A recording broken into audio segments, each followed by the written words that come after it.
tama yung iyong pinuntahan dahil andito ka sa channel ko at makikita mo kung gaano nga ba kabilis ang Bergman.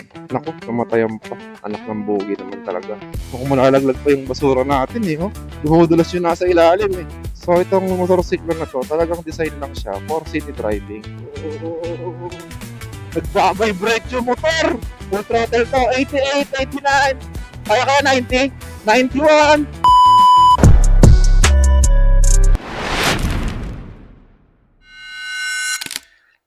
Aray ko. Oh, yun oh. Pasok. Next, basura. Basura. Oh, yun na siguro naman. Ano yan? Next, isang basura. Yun. Huwag ka lang tatapon. Ay, no. That's what I choose, Bergman. Tinan mo naman, may dala-dala tayong basura sa harapan, tapos meron pa tayong dalang gasol sa ilalim ng upuan. Safe naman yun kasi wala naman yung laman. Let's go! Saktuhan yung motor eh. Wala kasi tayong entrance and exit kasi meron buhangin. Kaya dito muna tayo. Yun. Ang aga. Yun oh. 8:31 ng...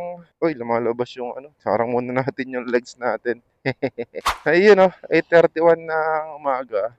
Yan ang aga-aga natin lumabas. Kasi magtatapon tayo ng basura, saka bibili tayo ng gasol dahil naubusan na tayo ng gasol. Then, ang basura natin ay puno na. Dito kasi walang kumukuha ng truck ng basura.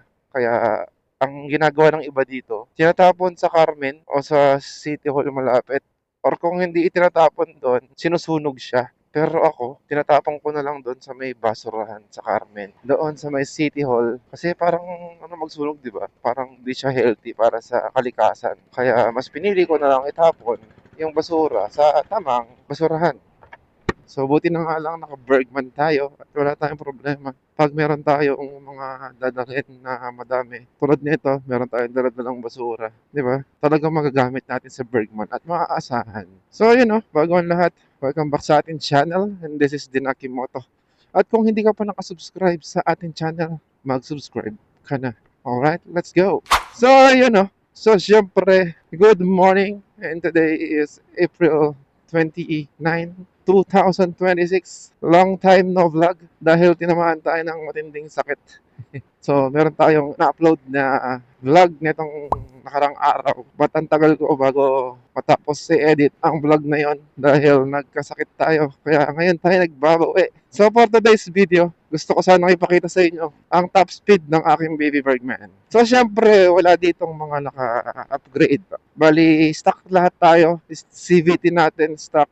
ECU, makina, walang karga. Basta all stock, as in, pati gulong, all stock. So wala tayong binago dito. Maliban na lamang sa naglagay tayo ng top box bracket. Pero today hindi ko dala-dala yung box natin. So top box bracket lang yung andi dito sa ating motorsiklo. Kaya medyo nadagdagan tayo ng timbang. Tapos magka-top speed tayo na meron tayo dala-dalang gasol. So itong nadaanan natin ngayon, dito tayo magka-top speed mamaya. So tatry natin kung gaano nga ba kabilis ang Bergy pagdating sa top speed. So hindi naman natin siya pangkakarera, no? Bali, gusto ko lang ibigay sa inyo yung impormasyon ng top speed ng Bergman dahil syempre Pinoy tayo. Kung nagugustuhan mong kumuha ng Bergman, syempre isa sa i-consider mo ang lakas nito sa bilis, di ba? So, syempre naghahanap ka ng top speed dito sa YT channel. Kaya buti na lang tama yung iyong pinuntahan dahil andito ka sa channel ko at makikita mo kung gaano nga ba kabilis ang Bergman. So paalala ko lang, syempre medyo mabigat tayo. Isa akong 5'10" and a half na tao. So ganun po ako katangkad. Almost 6 flat na rin po. Then meron tayong timbang na 88 kilos na napakabigat naman talaga. So mamaya pa natin itatry. Samahan nyo muna akong itapon itong mga basura sa tamang tapunan ng basura at bibili tayo ng gasol. Kasi magluluto tayo, di ba? So, kailangan natin ng gasol. Naku, kamatayan pa. Anak ng bogi naman talaga. Wala na. Itawid mo na yan, boy. Oy! Ayun, nakatawid tayo, no? Bago kasi ako kumuha ng Bergman, syempre nag-research ako about dito sa Bergman. Bukod sa kanyang comfortability, fuel consumption, tsaka ibang features niya, syempre naghanap din ako ng top speed review ng Bergman. Pero wala akong masyado nakita, no? So, parang wala talaga eh. Oo, wala nga talaga ako nakita. Kaya napag-decidean ko na ako na yung gumawa nitong top speed na to. So, hindi naman tayo dito magka-top speed sa highway. So, syempre doon tayo magka-top speed sa ligtas na lugar doon sa dinaanan natin kanina. Doon tayo magka-top speed. Medyo maraming sasakyan ngayon eh. Kung malalaglag pa yung basura natin eh. Oh. Dumudulas yung nasa ilalim eh. Eh, Innova lang sa kalam. So, kung tatanungin nyo ako kung mabilis ba tong si Bergman. So, habang di ko pa siya nata-top speed, bigay ko lang sa inyo yung konting impormasyon about dito sa Bergman pagdating sa kanya ang speed. So, 50-50 no? Kasi si Bergman talaga ay design siya for chill ride lang, tsaka city drive. Hindi siya dinesign para sa isang racing o bumembang ng throttle dahil isa siyang executive na motorsiklo, di ba? So, kung pangkarera yan, ba't nilagyan ng executive yan? So, itong motorsiklo na to, talagang design lang siya for city driving. So, hindi siya pangkarera. Pero syempre, tayo mga Pinoy, walang imposible sa atin, di ba? So, kung gusto natin mag-upgrade ng motorsiklo, talagang mag-upgrade tayo. Lalo na kung ngayon lang yung swak sa budget mo, di ba? Syempre, babawi ka na lang sa upgrades. Ay, ano, katawid din. So, babawi na lang tayo sa mga upgrades. Ganun tayo mga Pinoy eh, di ba? Mahilig tayo mag-upgrade. Gusto natin ng mag-top speed ng 120 or higher pa, mga 140, 150.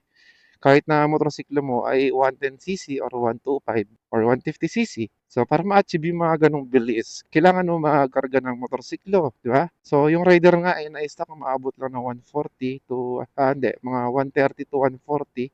Depende sa bigat ng rider. Siyempre, nagbabase rin yan sa bigat ng driver eh. Tapos kung paano magmaneho o kumarera ang isang rider o hinete. Pero tayo, di naman kasi tayo hinete, di ba? So, ang bigat natin. So, yung mga nag-hinete kasi, yung mga magagaan, ayun yung mga 60 kilos, yung talagang parang timbang bata.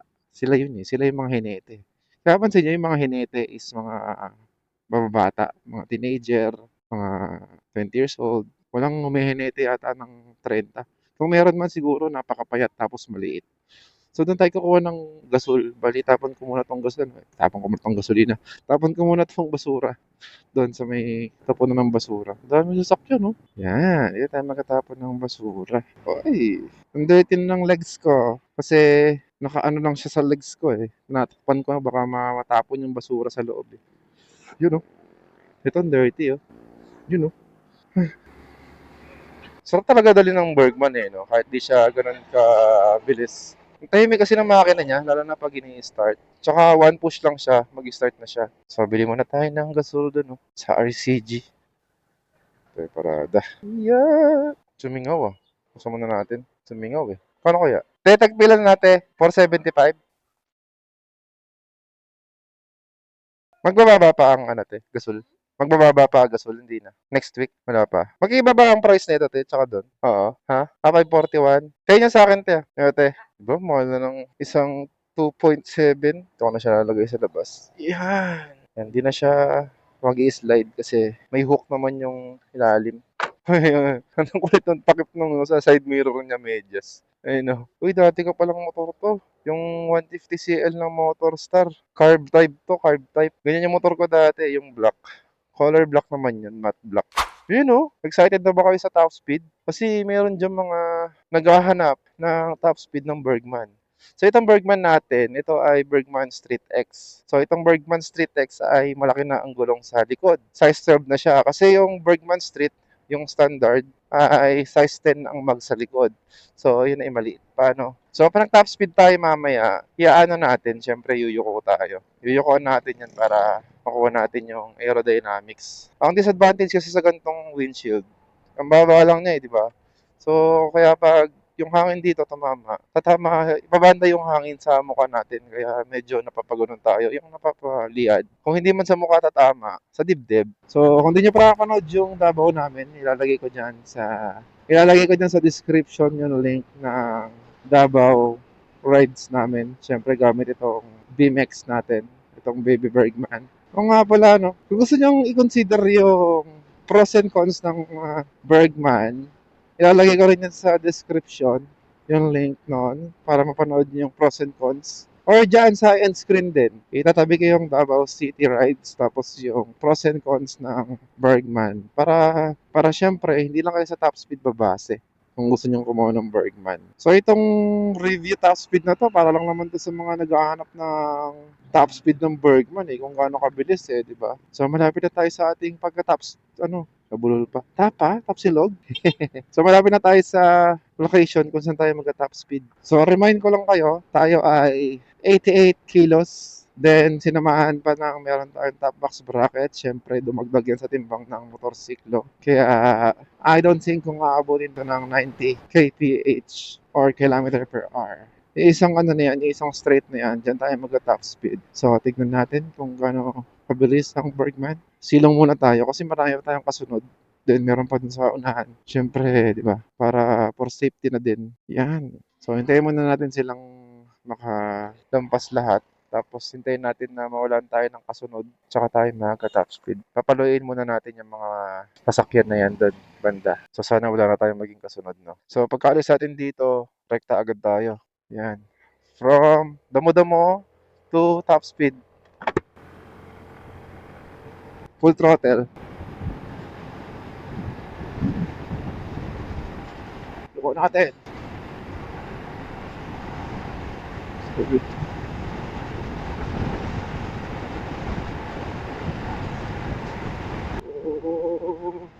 Nagbabibrate yung motor. Full throttle to. 88, 89. Kaya 90. 91. 91. 91. Wala, 91 lang. Hindi na kaya ng Okay. 91. Wala, naglalaro lang siya ng 90 at 91. So, pwede na yun, di ba? So, nasa rin yun 400 meters or 300. Okay na yun. So, ayan kayo na bahala umusga kung sakto na ba yung para sa inyo. So, hindi siya tulad ng mga Honda Click Kasi yung Honda Click nagka-top speed ng 102 Ano yan all stock yun So, dati kasi nagkaroon ako ng Honda Click. So, syempre, consider natin na 80 kilos pa ako noon. Nag-top speed ako ng 102 doon. So, lahat yun, stock pa. So, itong Bergman, 125cc, hindi aggressive, sobrang bait, di ba? So, nag-91 siya, naglaro siya ng 90 to 91. So, remind ko lang, 88 kilos tayo. Then, meron tayong top box bracket na dumagdag sa ating mga motorsiklo. Tapos, merong asong tumatakbo na ganyan, di ba? So, yun lang. So, ito yung top speed na totoo. So, naka full throttle tayo doon. So, kayo na bahala umusga sa bilis ng Bergman Street X. Kung gusto niyo yung bilis niyan, nasa inyo na yan. So, upgrade na ng CVT. So, yun lang. Dito ako natatapusin itong vlog natin. Maraming salamat sa panonood. Like and subscribe sa ating channel. See you next vlog. Thanks for watching. Woohoo!